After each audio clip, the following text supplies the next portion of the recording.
तुमच्या जीवनाला आकार कसा देणार? शक्ती प्राप्त करून, शक्तिशाली बनून, की शक्ती तुमच्या आसपासच्या वातावरणात शिंपडत राहून?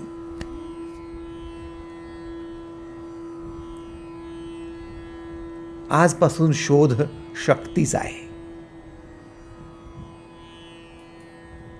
शक्ती मिळवायची आहे, शक्तिशाली बनायचं आहे आणि शक्ती शक्य होईल तेवढी शिंपडत जायची आहे, वाटत जायची आहे. शक्तिशाली व्यक्ती म्हटल्याबरोबर लगेच भुवया उंचवतात. तुमच्या नातेवाईकांपैकी जो शक्तिशाली असेल त्याच्याबरोबर नातं घट्ट ठेवावं एवढं तुम्हालाही माहिती आहे.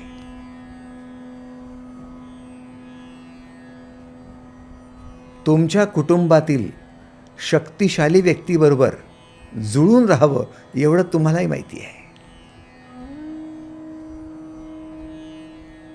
तुम्ही लहानपणी शाळेत शिकलात, महाविद्यालयात शिकलात, आता नोकरी करत असाल, व्यवसाय करत असाल, पण तुमच्या आसपास शक्तिशाली कोण आहे आणि त्याच्याबरोबर मैत्री करावी, त्याला घट्ट धरून ठेवावं, कधीही कामात येऊ शकतो एवढं तुम्हालाही माहिती आहे. ॲग्रीड?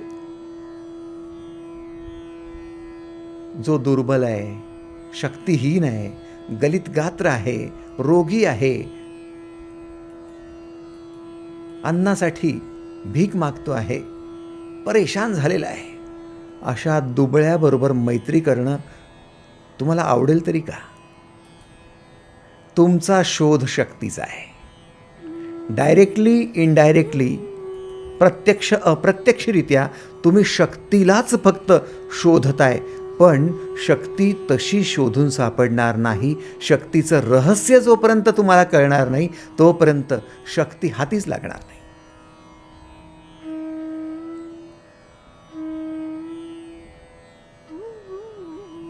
काय कारण? कारण हेच आहे, शक्ती अदृश्य आहे.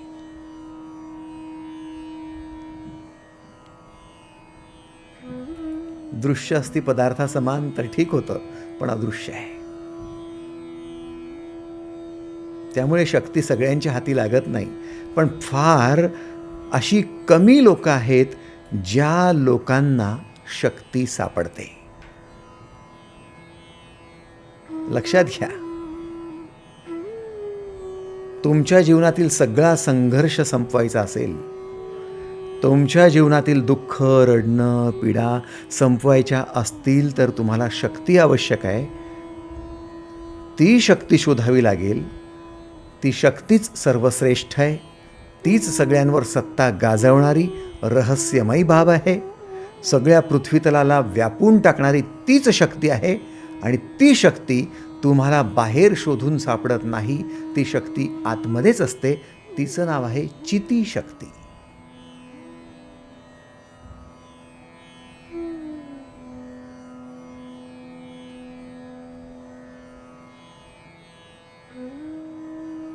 तुमच्या अंतरंगात असणारी चिती. चिती शब्द तुम्ही हा अगदी पहिल्या वेळी सुद्धा ऐकलेला असू शकतो.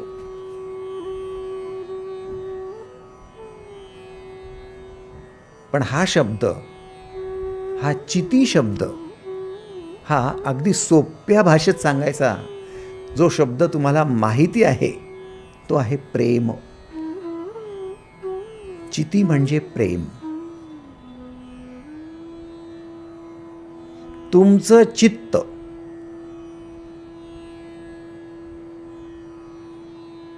तुमच्या चितीने तुम्ही भरू शकता, तुमच्या प्रेमाने तुम्ही भरू शकता. तुमचं चित्त जेवढ्या प्रमाणात चितीने अर्थात प्रेमाने भरलं जातं तेवढे तुम्ही शक्तिशाली बनता. आणि जी व्यक्ती चिती शक्तीला शरण जाते, अर्थात प्रेमाला शरण जाते, अर्थात प्रेमाने भरते, तीच व्यक्ती या विश्वातील शक्तिशाली व्यक्ती बनते. तुमचं चित्त जेवढ्या प्रमाणात घृणेने भरतं,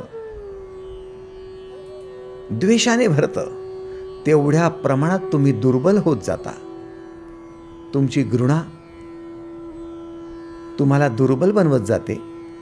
तुमचं चित्त जेवढं विक्षेपाने भरतं तेवढे तुम्ही दुर्बल बनत जाता आणि तुमचं चित्त जेवढं प्रेमाने भरतं तेवढे तुम्ही बलशाली बनत जाता. लक्षात घ्या. तुम्हाला चेक करायला हवं, तुमचं चित्त प्रेमाने भरलंय की घृणेने, तुमचं चित्त चितीने भरलंय की विक्षेपाने. चेक करायला हवं. आश्चर्याची गोष्ट आहे मित्रांनो, तुमचं जागरण कशासाठी, नवरात्रीचं जागरण कशासाठी असतं? तुमच्या अंतरंगातील ही अतिशय महत्त्वपूर्ण शक्ती जागृत व्हावी म्हणून. त्यासाठी हे जागरण आहे. या 9 दिवसांमध्ये जर तुम्ही स्वतःच्या या महत्त्वपूर्ण शक्तीला जागृत करू शकलात तर 10वा दिवस विजयादशमीचा, तर तुम्ही विजयी ठरलात. पण जर तुम्ही तुमच्या चित्ताला रूपांतरित करू शकला नाहीत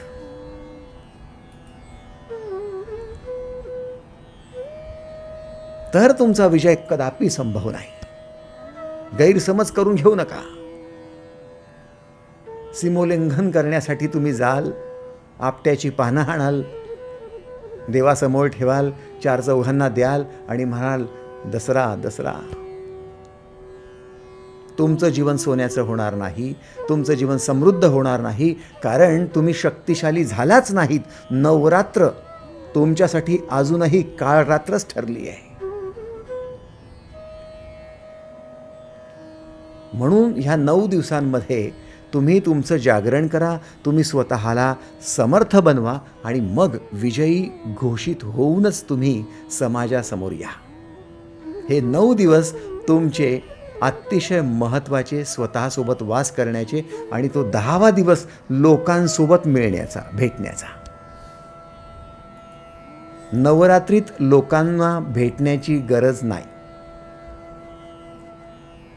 नवरात्रीत स्वतःच्या अंतरंगात शिरण्याची गरज आहे. आणि तीच तुमची सगळ्यात मोठी सीमा आहे. माणसाला अडवतं कोण आहे? त्याची मानसिकता. माणसाला सीमा पार करायची कशाची? त्याच्या स्वतःच्या घृणेची सीमा पार करायची आहे. त्याच्या स्वतःला त्याने जे बांधून घेतलेलं आहे, त्या जोखडात बांधून घेतलेलं आहे, ज्या पिंजऱ्यात अडकवून घेतलेलं आहे, त्या मानसिकतेतून त्याची सुटका करायची आहे. आणि जेव्हा तुमची अशा मानसिकतेतून, जी घृणेने भरली आहे, द्वेषाने भरली आहे, अहंकाराने भरली आहे, अशा या चित्तातून जेव्हा तुमची सुटका होईल तेव्हा तुमची विजयादशमी. तोपर्यंत नाही. अनेक वेळा तुमच्या जीवनात दसरा आला असेल, पण तुमच्या जीवनात ती क्रांती आली नाही जी तुम्हाला अपेक्षित होती, कारण तुम्ही शक्तीचं संधान केलंच नाही.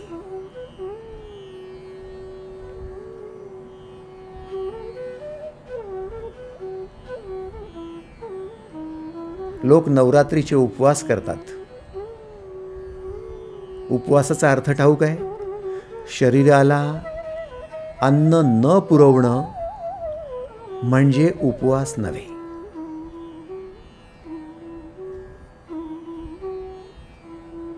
शरीराला अन्न न पुरवण्यामागे शास्त्रीय कारण एवढंच होतं की तुम्ही जास्त अन्न खाल्लं म्हणजे, किंवा पचायला जड असलेलं अन्न खाल्लं म्हणजे तुमची ऊर्जा अन्न पचनासाठी वारंवार पोटात जाते आणि तुम्हाला ग्लानी येते, तुम्हाला झोप लागते. म्हणून तुम्ही हलकं अन्न घ्यावं, कमी अन्न खावं आणि ऊर्जेला पचवण्यासाठी विनाकारण पोटाकडे जावं लागू नये. ती ऊर्जा तुमच्या बुद्धीकडे पोहोचावी आणि बुद्धीने तुम्हाला आवश्यक ते चिंतन करता यावं आवश्यक ते विचार करता यावे, आवश्यक त्या सगळ्या गोष्टींची पूर्तता करता यावी, म्हणून तुम्हाला कमी अन्न आणि हलकं अन्न घेण्याचा सगळ्यात मोठा प्रयत्न उपवास.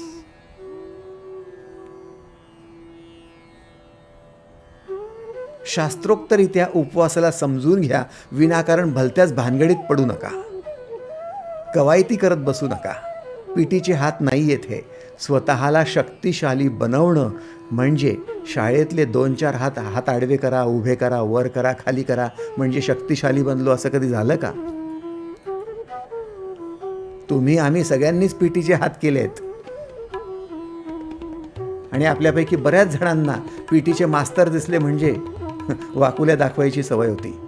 आले का हे हात वर करा, साईडला करा, मागे फिरा, उलटे फिरा. काय लावलं? कधी त्यातून शक्ती मिळाली का? कवायतीतून नाही मिळत. तुमच्या अंतरंगातल्या जागरणाने शक्ती मिळते. त्यामुळे तुमचं जागरण आंतरिक होऊ द्या. काय जागवायचं आहे?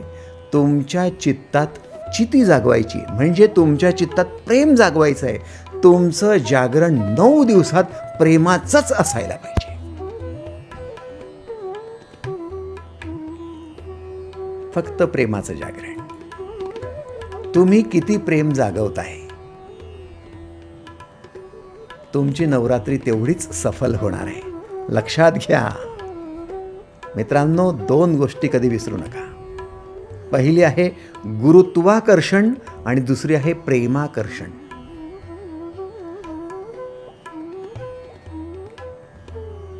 गुरुत्वाकर्षण आणि प्रेमाकर्षण दोघांमध्ये काय फरक आहे? गुरुत्वाकर्षण हे जड पृथ्वीकडून अपेक्षित आहे. आपण ज्या पृथ्वी तलावर वास करतोय, राहतोय, ज्या पृथ्वी तलावर आपला जन्म झालेला आहे, त्या पृथ्वीला गुरुत्वाकर्षण आहे.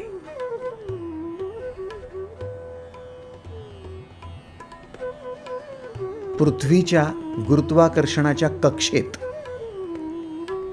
तुम्ही लोखंड सोडलं तरी ते पृथ्वीकडे आकर्षित होणार आणि आदळणार. दगड सोडला तरी आदळणार, लाकूड सोडलं तरी आदळणार आणि कागदाचा तुकडा सोडला तर तो भले वेळ घेईल पण तो पृथ्वीवर येणार. गुरुत्वाकर्षण सगळ्याच गोष्टींना आकर्षित करत आहे, कारण गुरुत्वाकर्षण हे जड वस्तूंद्वारे होत असतं. पृथ्वी जड आहे.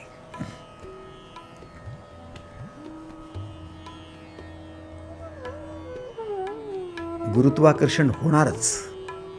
आकर्षणामुळे पृथ्वीकडे दगड खेचला जाणार, आकर्षणामुळे लाकूडही खेचलं जाणार, लोखंडही खेचलं जाणार. कोणताही धातू खेचला जाऊ शकतो गुरुत्वाकर्षणामुळे. इव्हन दो तुम्ही देखील गुरुत्वाकर्षणामुळेच पृथ्वीला चिकटून आहात. तुमची घरं देखील चिकटून आहेत. पृथ्वीसाठी तुम्ही आणि तुमचं घर, तुमची वस्तू आणि तुमची मोटरसायकल कशातच फरक नाही. प्रत्येक गोष्टीला फक्त धरून ठेवणं गुरुत्वाकर्षण. पण प्रेमाकर्षण मात्र वेगळी गोष्ट आहे. गुरुत्वाकर्षण नेचर मेड आहे आणि प्रेमाकर्षण मात्र मॅन मेड आहे.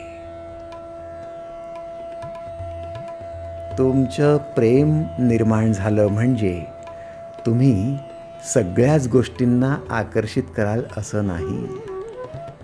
तुम्हाला जी गोष्ट आवडते त्याला आकर्षित कराल, जी गोष्ट तुम्ही निवडताय त्याला आकर्षित कराल.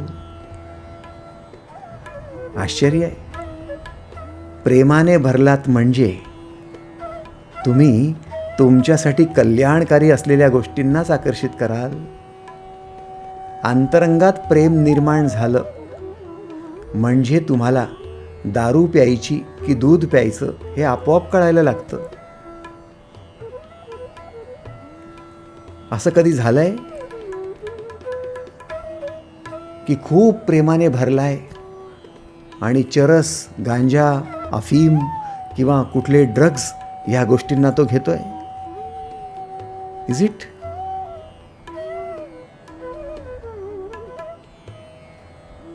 आश्चर्याची गोष्ट आहे. प्रेमाने, खूप प्रेमाने भरलायत आणि चोरीच्या वस्तू तुमच्याजवळ ठेवताय. Is it? असं पॉसिबल आहे? खूप प्रेमाने भरलायत आणि कुटुंबियातील कोणाचा तरी खून करायचा आहे म्हणून एक मोठा चाकू तुमच्या उशाशी ठेवताय. Is it? लक्षात घ्या, या पृथ्वी तलावर सगळ्या गोष्टींचं आकर्षण होऊ शकतं, कारण पृथ्वी जड आहे. पण तुमच्याकडे सगळ्याच गोष्टींचं आकर्षण होणार नाही, कल्याणकारीच गोष्टींचं आकर्षण होईल, कारण तुम्ही प्रेमाने भरल्यात. प्रेमाकर्षण हे गुरुत्वाकर्षणापेक्षा कैक पटीने महत्वाचं आहे, कारण प्रेम उत्पन्न होताच सात्विकता उत्पन्न होते आणि आकर्षण होतं ते कल्याणकारी गोष्टींचंच.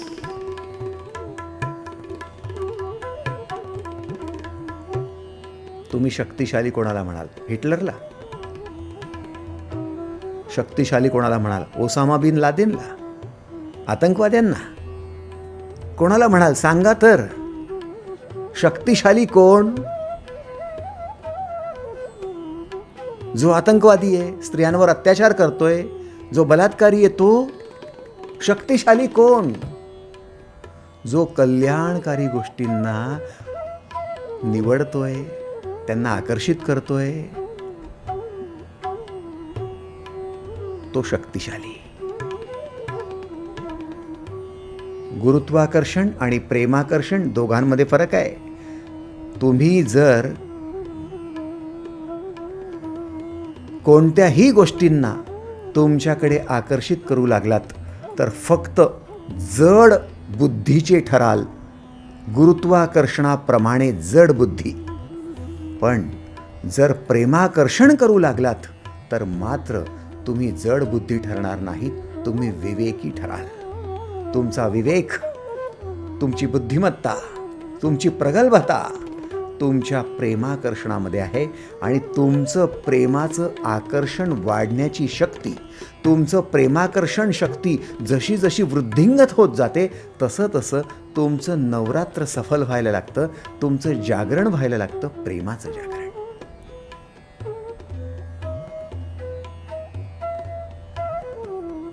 युग युग से सोई चिति शक्ति को जगाओ, सद्गुरु ज्योत से ज्योत जगाओ. तुम्ही प्रेमाने भरलात गुरुजी. तुमच्या अंतरंगात तुमचं चित्त तुम्ही प्रेमाने भरून, चितीने भरून तुम्ही तुमच्या चित्तशक्तीचा विलास करत आहात. तुम्ही शक्तिशाली बनून तुमच्या शक्तीचं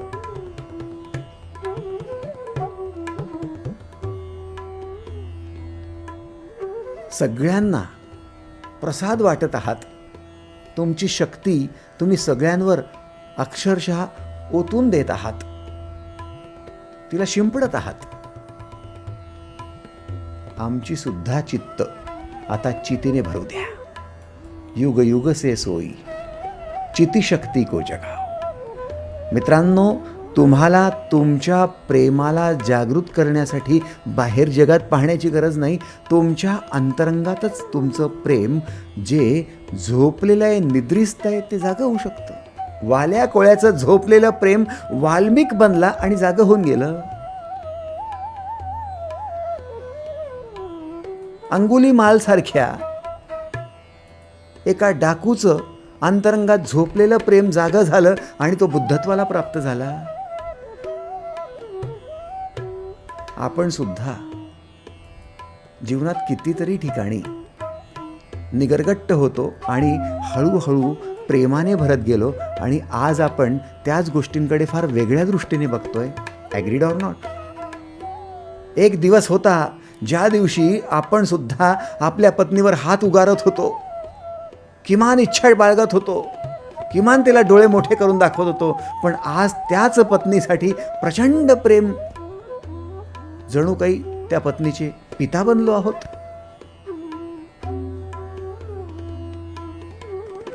का? कशामुळे? तुमच्या चित्तात तुमच्या चितीचं जागरण होत आहे. तुम्ही प्रेमाकर्षण तुमच्या गुरुत्वाकर्षणापेक्षा जास्त महत्त्वाचं समजताय. म्हणून नवरात्रीचं जागरण आहे. तुम्हाला काय वाटलं? प्रेम दुर्बळ आहे? तुम्हाला काय वाटलं? प्रेम कमकुवत आहे? नाही. लक्षात घ्या, प्रेमाच्याच बळावर सगळं काही घडतंय. जेवढं प्रेमाने भराल तेवढं तुमचं हृदय स्ट्रॉंग आहे. जेवढं घृणा कराल, द्वेष कराल, तेवढं तुमचं हृदय कमकुवत आहे. जेवढे तुम्ही घृणा कराल, द्वेष कराल, तेवढे स्ट्रेस्ड आहात, टेन्स आहात.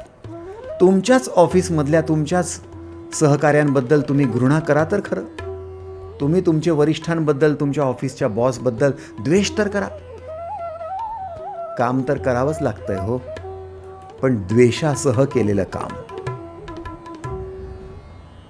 त्याच कार्यालयामध्ये तुम्ही त्याचा बदलाच घेईन.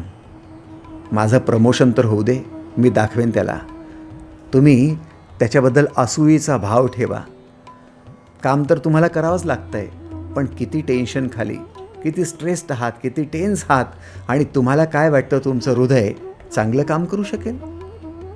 तुमची श्वसन संस्था, तुमचे फुफ्फुसं चांगलं काम करू शकतील? तुमची पचनसंस्था चांगलं काम करू शकेल? Is it possible? नाही. तुमची घृणा, तुमचा द्वेष तुम्हाला चांगलं काम करूच देणार नाही.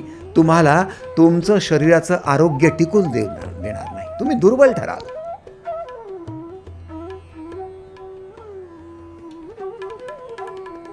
आवश्यक आहे, तुमचं प्रेम कमकुवत नाही, तुमचं प्रेम दुर्बल नाही. तुमच्या प्रेमाची जेवढी शक्ती तेवढीच तुमची शक्ती. सिंपल आहे.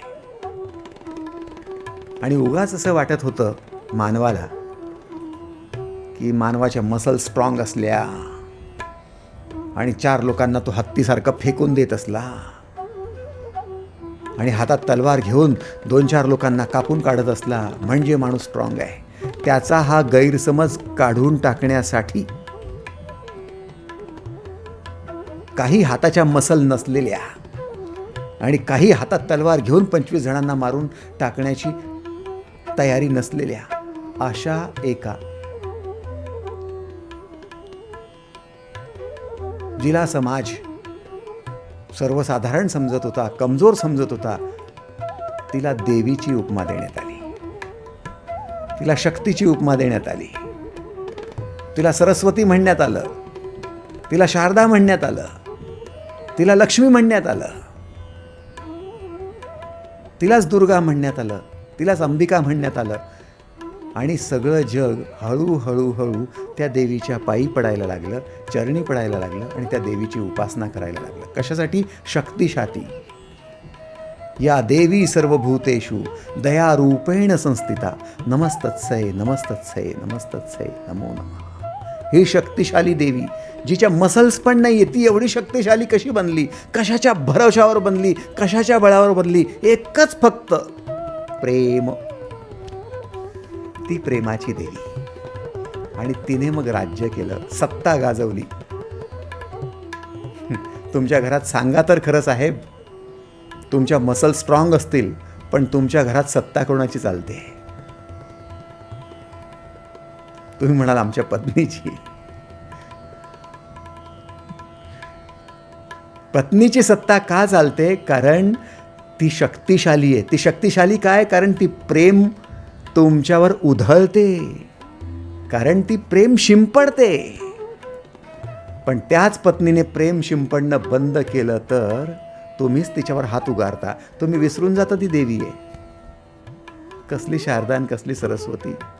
लक्षात घ्या ताईसाहेब, तुमच्यामध्ये शारदा तोपर्यंत विराजमान आहे, तोपर्यंत सरस्वती, तोपर्यंत लक्ष्मी आहे, जोपर्यंत तुम्ही प्रेमाला तुमच्या प्रेमाने तुमचं चित्त भरून काढताय, तोपर्यंत तुम्ही देवीच आहात. तुमची सत्ता आहे. तुमच्या मुलांवर सत्ता चालते, तुमच्या पतीवर सत्ता चालते, तुमच्या कुटुंबावर सत्ता चालते आणि कुटुंब तुमच्या सत्तेसोबत राहायला तयार आहे. पण त्यासाठी शर्त एकच आहे, तुम्ही प्रेमाची देवी म्हणून त्या कुटुंबाला प्रेम द्यावं. मान्य आहे का बघा? किती ताई अशा आहेत त्या महिलांनी हात वर करावा, संमती द्यावी. येस, आम्हाला लक्षात आलंय देवी बनणं काय आहे. थँक्यू, धन्यवाद धन्यवाद, थँक्यू थँक्यू थँक्यू. हे जागरण आहे तुमच्यासाठी, हे सगळ्या देवींसाठी जागरण आहे. लक्षात घ्या, तुमच्यातली ती देवी तत्व जागवा आणि पृथ्वी तलावर सत्ता गाजवा. हिटलर तलवारीच्या बळावर सत्ता गाजवू शकला नाही. आतंकवादी बंदुकीच्या नळ्यांच्या बळावर सत्ता गाजवू शकले नाहीत. पण एक स्त्री, जिला कमजोर म्हणण्यात येतं, अबला म्हणण्यात येतं, तिच्या प्रेमाच्या बळावर ती मात्र सत्ता गाजवू शकते. आणि हे फक्त स्त्रीलाच लागू आहे असं नाही. प्रश्न स्त्री आणि प्रश्न पुरुष हा नाही आहे. प्रश्न तत्व हा आहे, आणि तत्व दोघांमध्ये विराजमान आहे. जो कोणी आपल्या अंतरंगात प्रेमाचा उदय करून घेईल, प्रेमाने भरेल आणि प्रेम शिंपडण्यासाठी उभा राहील, तो व्यक्ती शक्तिशाली ठरेल आणि त्याचीच सत्ता असेल, इतरांची सत्ता नाही. ज्या महावीराने एक मुंगी सुद्धा मारली नाही, किडा सुद्धा मारला नाही, आयुष्यभर अहिंसेचं व्रत सांभाळलं, त्याला लोकांनी महावीर म्हटलं. आणि ज्याने तलवारीने लोकांना कापून काढलं, त्या हिटलरला कोणी महावीर म्हटलं नाही. काय कारण आहे? महावीर प्रेमाने भरले होते. महावीर काही स्त्री नव्हती, महावीर पुरुष होते, पण तरी प्रेमाने, प्रचंड प्रेमाने भरले होते, म्हणून ते वीरांचे वीर महावीर ठरलेत. बुद्ध महावीर ठरलेत, येशू महावीर ठरलेत. नीट लक्षात घ्या. तुमच्या अंतरंगात तुमचं चित्त प्रेमाने भरू शकतं किंवा घृणेने. जेवढ्या प्रमाणात तुमचं चित्त घृणेने भरलं असेल, तेवढे तुम्ही देवी तत्वापासून दूर आहात. आणि जेवढं तुमचं चित्त प्रेमाने भरलं असेल, तेवढे तुम्ही देवी तत्वाच्या जवळ आहात. आता स्वतःचं आत्मनिरीक्षण करायची वेळ आहे. त्याला म्हणतात जागरण. नवरात्रीचं जागरण आहे हे. काय करायचं जागून? भजनं म्हणायचीत का? गाणं म्हणायचीत का? देवीला फक्त साकडं घालायचं का? माझ्या पोराचं भलं होऊ दे, बायकोला बुद्धी येऊ दे, नवऱ्याचं प्रमोशन होऊ दे, त्यासाठी नाहीच आहे हे. डोळे बंद करायचे आहेत, अंतरंगात फक्त बघायचं आहे, आणि माझं चित्त प्रेमाने किती भरलंय आणि घृणेने किती भरलंय त्याचा आलेख बनवायचा आहे. ग्राफ बनवा, अक्षरशः ग्राफ. टक्केवारी काढा, चेक करा तुमचं पर्सेंटेज, किती टक्के घृणा तुमच्यात आहे. वही घ्या, लिहून काढा. तुमच्या लक्षात येईल तुमच्या भावंडांबद्दल तुम्हाला घृणा आहे, नातेवाईकांपैकी कोणाबद्दल तरी तुम्हाला घृणा आहे. तुमच्या लक्षात येईल तुमच्या सहकाऱ्यांपैकी कोणाबद्दल तुम्हाला घृणा आहे. तुमच्या लक्षात येईल शेजाऱ्यांपैकी कोणाबद्दल घृणा आहे. आणि तुमच्या लक्षात येईल की ती घृणा अतिशय व्यर्थ असलेल्या, निरर्थक असलेल्या गोष्टींबद्दल आहे. काय त्याचा चेहराच मला आवडत नाही, त्याच्यामुळे घृणा आहे. ही काय घृणा आहे? तुमची घृणा आहे म्हणून त्याचा चेहरा बदलणार आहे का? मला त्याचा चेहराच आवडत नाही. आता आयुष्यभर त्याचा चेहरा तसाच राहणार आहे, आणि तो तुमच्या शेजारीच राहणार आहे, तो शेजारच्याच फ्लॅटमध्ये राहणार आहे, तो तुमच्याच कुटुंबातला आहे, तुमच्याच नात्यातला आहे. वारंवार त्याच्याशी संपर्क व्हावा लागणार आहे. आणि त्याचा चेहरा आवडत नाही म्हणून घृणा, आणि वाढवत राहा घृणा, आणि घृणा वाढवा वाढवा आणि दुर्बल व्हा. त्याचा चेहरा म्हणजे तुमचं दुर्दैव. याला मूर्खपणा म्हणावं की शहाणपण म्हणावं.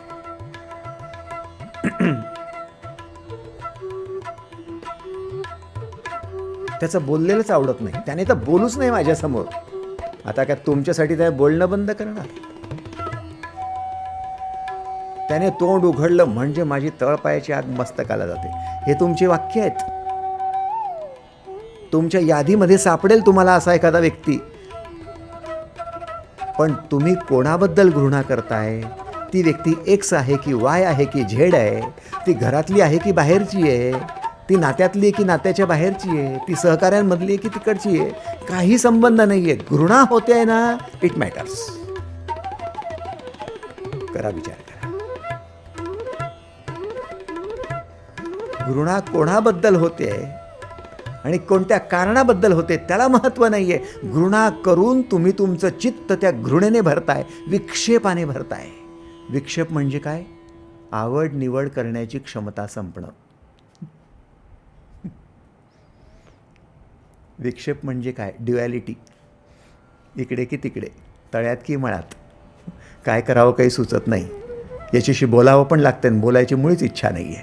त्याच्या तोंडाकडे पाहण्याची इच्छा नाही, तरी पण त्याचाच चेहरा पाहावा लागतो. सकाळी उठलं म्हणजे तेच करावं लागतं काम, आणि ते काम करायची इच्छाच नाही. काय ही नोकरी, घाणेरडी नोकरी, आणि तीच नोकरी करावी लागते. इट इज कॉल्ड विक्षेप. Duality of your mind.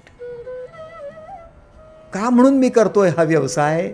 बिलकुल करायची इच्छा नाही. का म्हणून या बायकोबरोबर जगतोय मी? मला हिचंच तोंड पाहावं लागतं. सकाळ झालं म्हणजे हीच. आता ही घृणा दुर्बल कोणाला बनवणार आहे? विचार तर करा. विचार करा.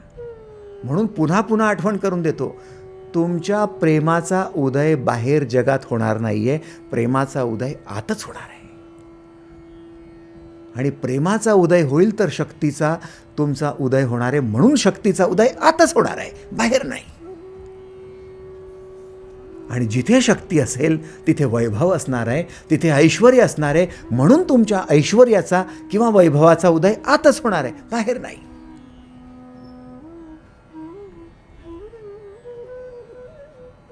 म्हणून नवरात्री अंतर्मुख करणारी आहे.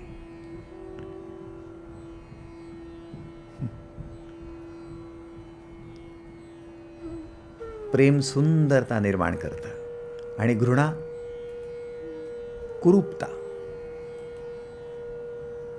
तुम्ही पाहिलं ना, देव्यांच्या मूर्त्या कशा सुंदर बनवतात, एकाहून एक सरस.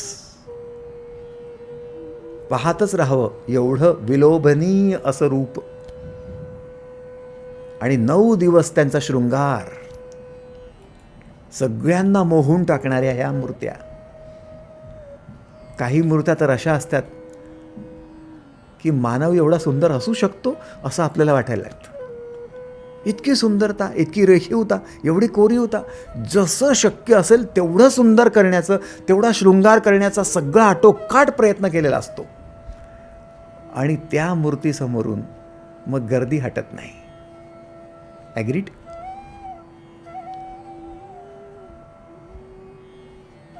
हे सगळं प्रतीका समान आहे. तुम्हाला हे दर्शन आहे, देवीचं दर्शन आहे, की जेव्हा तुम्ही तुमच्या चित्ताला प्रेमाने भराल तेव्हा तुम्ही एवढेच सुंदर व्हाल, एवढेच विलोभनीय व्हाल, एवढेच आकर्षक व्हाल, एवढेच तुम्ही सगळ्यांना, अगदी गर्दी गर्दी राहील तुमच्या समोरून, लोकांची नजर हटू नये म्हणून लोक प्रयत्न करतील. नाही तर तुमचा चेहरा देखणा जरी असला ना तरी देखील तुमचा चेहरा पाहण्याची तुमच्या जोडीदाराचीच इच्छा होणार नाही.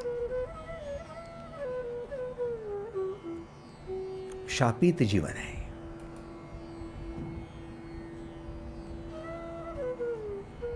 पुन्हा आठवण करून देतो मित्रांनो, तुमचं चित्त चितीने भरायचं की विक्षेपाने?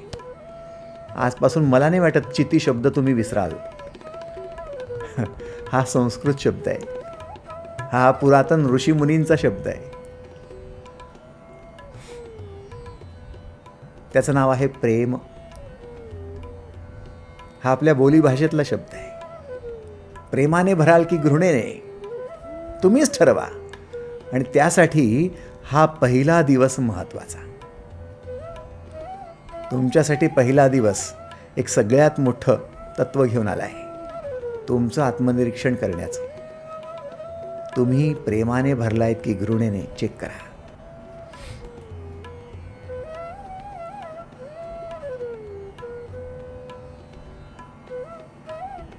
म्हणजे आज पहिल्याच दिवशी आपल्याला कळू तर द्या आपण कुठे आहोत.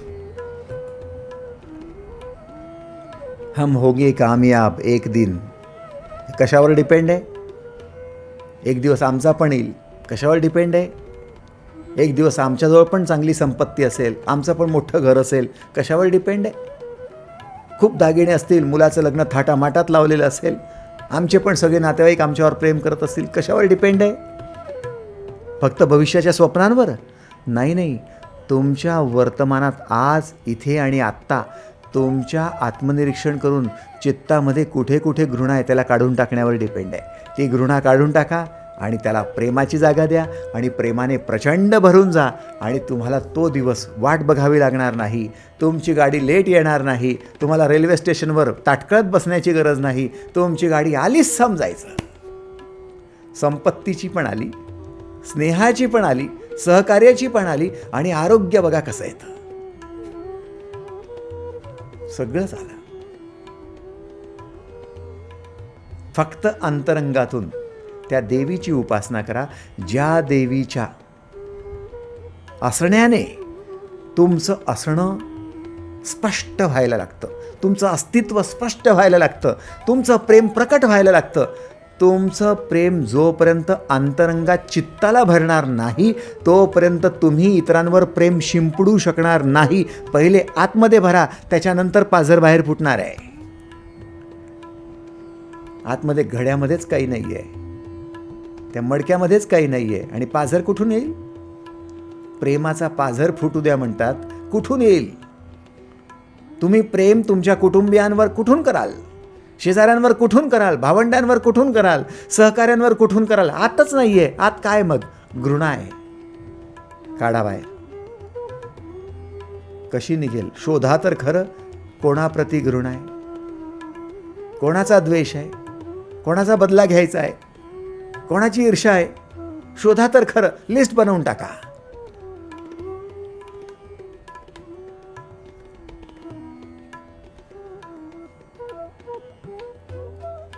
जर शारदा बनायचं असेल, जर सरस्वती बनायचं असेल तर, आणि जर पुरुषांना शारदेची उपासना करायची असेल, सरस्वतीची, लक्ष्मीची, जगदंबेची, तर काढून टाका. शिवाजी महाराजांनी अंतरंगातली घृणा काढून टाकली आणि जाणता राजा झाला. गांधीजींनी अंतरंगातली घृणा काढून टाकली आणि महात्मा बनलेत. फुलेंनी अशाच प्रकारे काढून टाकली आणि महात्मा बनलेत. प्रत्येक तो व्यक्ती जो अंतरंगातली घृणा काढून टाकेल तो महात्मा बनणारच आहे. मग ती मदर टेरेसा असो किंवा मग ते भगवान महावीर असोत, बुद्ध असोत किंवा पैगंबर असोत. मित्रांनो, अंतरंगातील घृणेला तुम्ही जेवढ्या प्रमाणात काढू शकाल तेवढ्या प्रमाणातच प्रेमाने भरू शकाल. मग प्रेमाने कसं भरायचं आहे त्यासाठी आहे ना नवरात्र. पहिला प्रयोग तर यशस्वी होऊ द्या.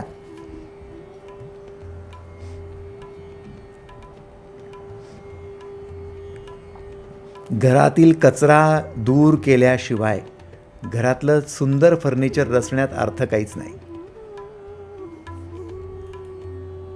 नवीन बेडशीट आणली, महागडी आहे आणि कचरा झालाय सगळ्या रूममध्ये आणि त्या बेडवरती बेडशीट टाकताय. शोभून दिसेल तरी का? हो, स्वच्छता तर करा. स्वच्छता केल्यानंतर फार नवीन गोष्टींची गरज असते असं नाही. आहेत त्याच गोष्टी सुंदर दिसायला लागतात. स्वच्छता मॅटर्स. अगदी तशाच प्रकारे तुमच्या चित्तातली ही घृणा, हा द्वेष, हे बघा तर खरं कुठे आहे, तो काढून तर टाका. तुम्हाला फार नवीन गोष्टी आणण्याची गरज नाही आहे. जे आहे ते सुद्धा सुंदर दिसायला लागेल. आणि त्यात नवीन कसं जोडायचं आहे हे तर आपल्याला आता देवी तत्व सांगणारच आहे. पण तूर्त किमान तुम्ही तुमच्या अंतरंगाला स्वच्छ तर करा. किती लोक तयार आहेत त्यांनी हात वर करा. थँक्यू, धन्यवाद. थँक्यू. रीतसर नवरात्राची वही घ्या किंवा तुमच्या नोटबुक आहेत त्याच्यामध्ये एक स्पेशल एक छोटंसं कंपार्टमेंट करा आणि त्याच्यामध्ये आज पहिला प्रयोग करा. प्रयोग काय आहे? तुमचं चित्त किती प्रेमाने भरलंय आणि किती घृणेने भरलंय तेवढी यादी बनवा. आता कशी यादी बनेल? तुमच्या कुटुंबियांकडे लक्ष देऊन कोणाबद्दल तुम्हाला घृणा वाटते आणि कोणत्या कारणाबद्दल वाटते. तुमच्या मित्रमंडळी कोणाबद्दल घृणा वाटते आणि कशाबद्दल वाटते. तुमचे सहकारी कोणाबद्दल कशाबद्दल. तुमचे शेजारी, तुमचे नातेवाईक, तुमचे परिचित कोणाबद्दल कशाबद्दल. आणि त्या घृणेचं कशाबद्दलचं कारण आहे त्या कारणाकडे थोडं लक्ष द्या. लक्षात जर आलं की हे काही कारण आहेत का आणि ह्या मूर्खपणाच्या कारणांपोटी मी माझं चित्त घृणित करून द्वेषाने भरून हा कचरा का वाढवतोय. हीच जागा मी प्रेमाने भरू शकत नाही का. फक्त प्रश्न करा. मित्रांनो, आज तुमच्यात बदल होण्याचा पहिला दिवस येऊ शकतो. हे जागरण आहे. या निशा सर्वभूतानां तस्यां जागर्ति संयमी. सगळी लोक झोपी गेलेली आहेत.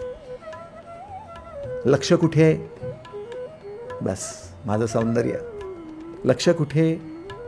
माझं तारुण्य. कुठे लक्ष? संपत्ती, शिक्षण. विनाकारण असलेल्या गोष्टींमध्ये लक्ष घालून परेशान होऊन आपलं जीवन व्यर्थ वाया घालवू नका. लक्ष घालायचे ते चित्तामध्ये प्रेम किती आणि घृणा किती याचा हिशोब लावून.